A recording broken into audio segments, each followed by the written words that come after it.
What's the meaning of all-in wrestling?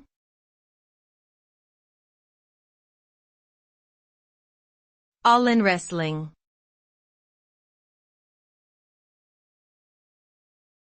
All-in wrestling.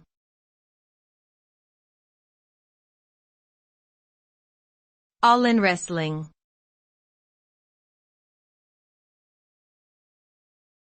All-in wrestling.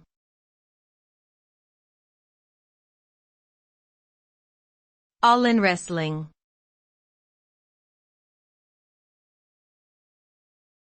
All-in wrestling refers to a style of professional wrestling that was popular in the UK during the late 19th and early 20th centuries.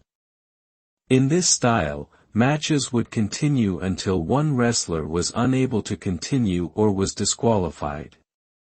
The rules were very loose, and wrestlers were known to engage in a wide range of tactics, including biting, eye gouging, and hitting each other with foreign objects.